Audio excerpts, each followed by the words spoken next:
Suka koleksi foto suami tidur. Ada nggak yang sama? Normal nggak sih bun? Abis aku tidur paling akhir. Suami kalau tidur macam-macam gayanya. WKW, WKW. Hashtag jangan dibully ya. Share for fun aja. Biar mindset nikah nggak harus berantem dan galau terus. Anda, siapa sih yang nanya?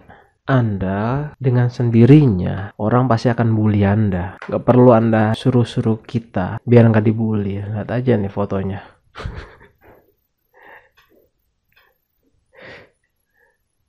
Geli. Kita bacain komentarnya. Emangnya mindset nikah siapa bun yang harus berantem dan galau terus? Benar, nikah itu buat senang-senang kok. Aduh, ini juga salah nih. Kalau lagi di bawah juga dibuat happy aja. Gak ada galau-galauan karena itu pilihan kita. Ya bener, bocah ya, gak perlulah di share asli alay, bikin di status WA aja. Giliran ada pelakor kepincut aja nangis-nangis. Nanti ada yang komen apaan sih. Bener, apaan sih? Fun untuk siapa bun? Kalau untuk saya B aja, maaf ya. Awas ada pelakor. Aduh, miris sekali. Oh, ada yang nanya nih, pengantin baru ya? Biasanya tuh yang aneh-aneh itu pengantin baru tuh. Kalau foto bayi mungkin fun gitu kita lihat ya, gemes gitu. Kalau ini najis. Saya melihatnya najis. Lo kata nih Facebook nggak ada lucu-lucunya sama sekali, tau gak? Selera humor situ rendah. Gini aja dibilang lucu. Kesian lakinya dapat bini kayak situ. Ya ada yang bangun. Cerai hidup. Serius nanya hashtagnya. Bantu sharing hashtag lagi. Jangan dibully hashtag lagi. Saya single mom. Single parent kali ya. Single mom apa artinya? Cerai hidup dengan suami. Iya. Iya emang dengan siapa lagi? Oh berarti dia kan udah single mom. Cerai hidup dengan suami kan udah menjelaskan Anda itu wanita ya. Ada anak 1. Oh dia punya anak 1 dari siapa? Nggak tahu. Saya menikah sudah 2 kali. Oke. Dan berakhir cerai dua-duanya. Saya bingung. Satu sisi saya ingin punya suami lagi, satu sisi. Terus sisi yang lain berarti nggak pengen punya suami lagi. Kayaknya bukan satu sisi deh. Tapi emang bener-bener Anda itu pengen punya suami kalau saya lihat ya. Karena tidak menjelaskan sisi yang lain. Karena sekarang saya tinggal bersama orang tua, ya iyalah. Malunya kenapa? Terus saya belum kerja karena anak masih kecil. It's no problem. Anak is your priority. Tapi sisi lain, saya masih trauma dengan pernikahan dan rumah tangga. Ya iyalah, semua juga pasti trauma. Lebih baik fokus ke anak. Oh ini pertanyaan. Lebih baik fokus ke anak atau sambil pikirin nikah lagi ya? Ya nggak gitu dong bu. Mau nikah lagi, mau enggak nikah lagi, ya fokus tetap ke anak pak. Berarti kalau saya boleh melihat keadaan Anda itu sebenarnya sange yang tak tertahan gitu. Anda hanya memikirkan seks saja sih kalau gua lihat ya. Karena Anda akan membuang anak Anda kalau Anda nikah lagi. Kan lebih baik fokus ke anak atau sambil pikirin nikah lagi. Anda aja belum nikah aja sudah mikirin nikah lagi. Berarti Anda tidak fokus ke anak. Gini. Dulu gua juga punya gue orang tua gue dulu single parent. Gue punya nyokap doang, dan nyokap itu sudah almarhum. Di akhir hayat hidupnya dia nggak nikah lagi, benar-benar fokus ngurusin gue dan adik gue sampai kita gede, sampai gue kerja, sampai adik gue nikah, sampai ngerasain punya cucu. Itu perjuangan nyokap gua gitu loh sampai terakhir tuh ya seperti itu. Jadi benar-benar fokus, nggak mikirin lah dia harus nikah lagi atau enggak. Dia nggak pikirin karena ada 2 dampak yang akan terjadi kalau misalkan nyokap nikah lagi. Pertama, gua dan adik gua akan terbelengkalai. Kedua, adik gua bakal diperkosa. Serius, banyak kejadian. Ketiga, kita nggak akan kurus. Bisa jadi suami yang baru nggak akan terima anak yang dari suami lama dan dititipin ke orang tuanya. Jadi akhirnya nyokap gua nggak akan pernah lagi ketemu sama gua lagi dan adik gua. Atau kedua, udah banyak ya poinnya. Atau yaitu gua sama adik gua bisa tinggal sama bapak gua yang baru, tapi adik gua akan diperkosa. Karena manusia sekarang memang brengsek gitu loh. Udah banyak kejadian lah, nggak usah sok suci lah, banyak kejadian anjing gitu. Sorry ya kata-kata gue kasar, karena suka-suka gue video-video aing kemarin. Kemarin mertua gue subscribe channel gue suruh bini gue unsubscribe. karena gue pengen dilihat sama mertua gue. Itu saran dari gue. Pendapat dari gue. Saran gue adalah kalau lo masih sange ya lo kawin. Kalau lo nggak peduli anak lo ya lo kawin. Kecuali lo masih peduli sama anak lo. Karena pendidikan yang paling bagus ya dari orang tua.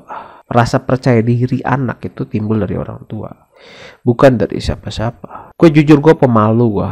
Ya karena gue nggak ada sosok ayah ya. Sosok ayah itu lah yang membantu seorang anak itu jadi percaya diri. Tapi nggak mungkin lah anak nggak belajar gitu ke depannya. Pasti nanti juga dia akan belajar. Gue juga harus percaya diri tanpa bantuan ayah. Meskipun ada rasa nggak percaya diri gitu loh, tapi tetap percaya diri. Lo ngerti gak? Nggak, ya udah terserah lo. Terus ayah yang baru nggak akan pernah ngajarin ya. Karena dia akan fokus kerja. Kalau kerja ya, kalau pengangguran nggak tahu gua. Ya itu kalau pengangguran, ya siap-siap aja. Ini gua nggak tahu ya anaknya ini cewek atau cowok. Ya udah gitu aja. Gua sambil pilek-pilek dikit ya. Tadi gua habis olahraga, malah jadi pilek gua. Dari cuek jadi overprotective. Assalamualaikum bunda, waalaikumsalam. Saya bunda saya. Belum tahu ya saya bunda. Mau cerita nih. Sekaligus minta masukan. Oke, no problem. Saya dan suami dulu pacaran 1,5 tahun. 1,5 tahun itu gimana ya? 1 tahun 6 bulan kali ya. 1,5 tahun. Dan akhirnya sekarang menikah udah berjalan 2 tahun. Oke. Dan udah ada anak 1 usia 1 tahun. Oke. Dari dulu zaman pacaran, suami ini tipe orang yang cuek banget. Aku mau di chat siapapun dia sebodoh amat, sebodoh teing gitu bu. Sebodoh amat tuh nggak tahu apa tuh bahasa apa tuh. Buat dia kalau aku aneh-aneh ya udah ditinggalin. Kadang sampai makan hati punya pacar gini amat ya. Maksudnya lo ngelakuin apa yang aneh-aneh? Berak di atas pohon. Itu mah jangankan suami lo, kalau gue juga gue tinggalin. Nah pas udah jadi suami pun kupikir dia bakal agak lebih gimana gitu. Maksudnya gimana sih? Kupikir dia bakal agak lebih, maksudnya lebih apa? Tapi tetap aja terus singkat.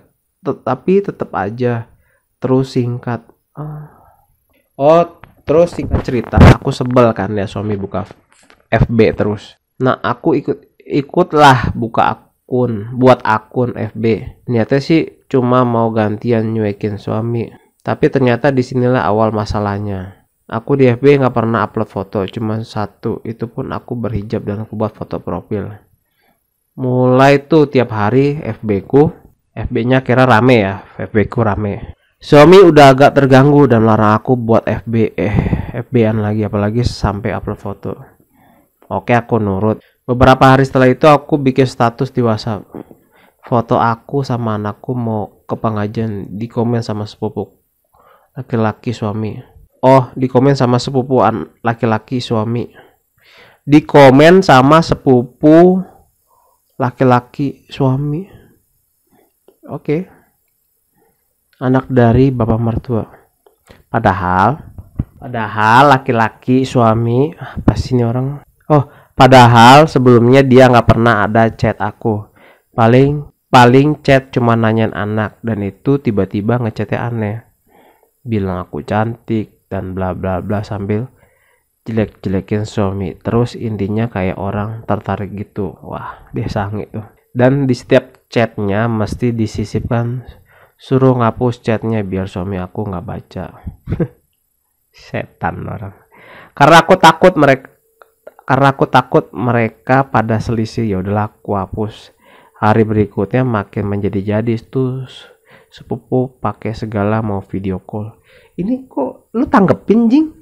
Akhirnya malamnya aku ceritalah ke suami. Suami sempat marah sih, karena aku sempat nutupin semua ini. Ya iyalah pasti marah. Dan semenjak kejadian itu suami jadi overprotective banget. FB ku dipegang dia, mau kemana-mana kudu sama dia. Nggak boleh pakai celana, kudu pakai rok panjang atau gamis kalau pas dia kerja.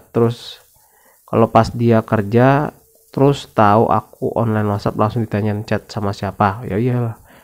Aku kudu gimana ya bun menyikapinya. Aku nggak nyaman, apalagi sampai kalau mau berpergian. Dia yang milihin baju buat aku. Kalau nggak nyaman ya tinggalin suami lu. Ya nggak gitu juga ya. Menurut gua, Anda itu sudah tidak dipercaya lagi sama suami Anda. Kan salah Anda sendiri. Dulu waktu suami Anda cuek, itu bukan berarti cuek, berarti suami Anda itu percaya sama Anda. Anda itu nggak ngapa-ngapain, Anda itu polos. Tapi sekarang Anda sudah ketularan setan.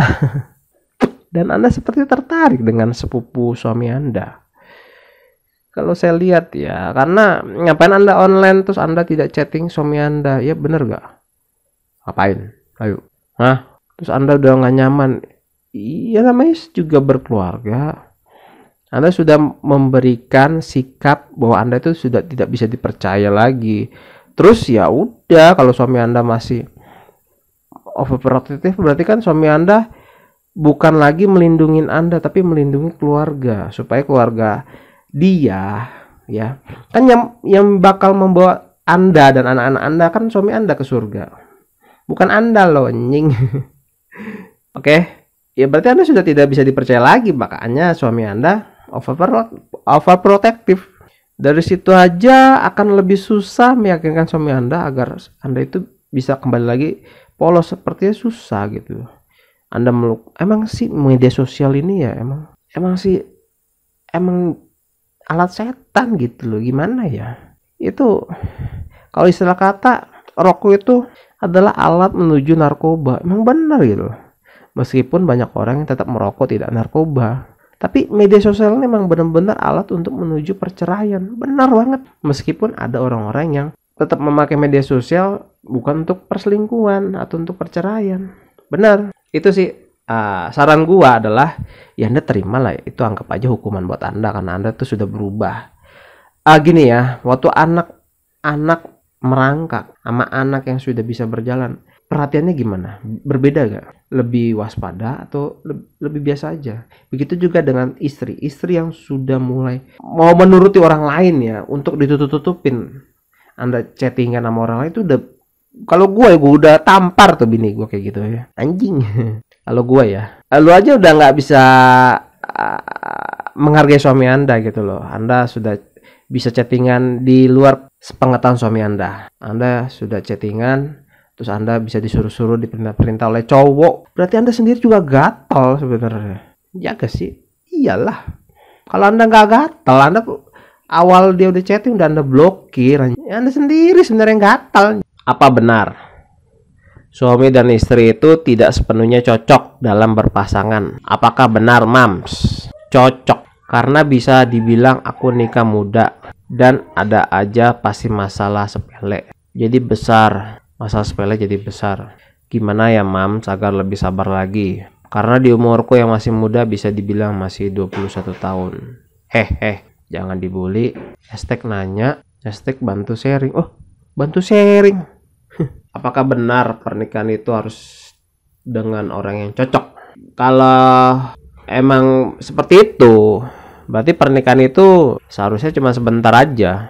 Karena pernikahan itu akan berumur panjang apabila kita saling belajar satu sama lain. Ya rasanya nggak perlu cocok sih, tapi belajar untuk tidak bertengkar, belajar untuk mendalami kodratnya masing-masing. Sebagai istri harus ngapain, sebagai suami harus ngapain. Nikah muda kan pilihan Anda. Ya nggak masalah, banyak kok yang anak SMP nikah langgang-langgang aja. Gimana sih? Ini kan pasti nanya masalah sepele jadi besar. Anda harus punya yang namanya rem. Kalau udah masalahnya dan kita sama-sama capek, harus bisa berhenti untuk tidak membahas lagi. Dinginkan kepala lebih baik, karena ada masalah yang sebenarnya nggak perlu diselesaikan, tapi harus bisa didiamkan. Karena yang jadi masalah itu ya malah yang kalau sampai masalah yang sepele itu dibiarkan. Agar lebih sabar lagi ya itu mengalah. Kalau misalkan dia udah marah ya ngalah, jangan ditambahin api lagi atau bumbu-bumbu, diem aja udah, ya gak sih? Sebenarnya yang bisa bikin langgang ya istri. Kalau istrinya tetap ngomong gak jelas, ya pasti bakal lanjut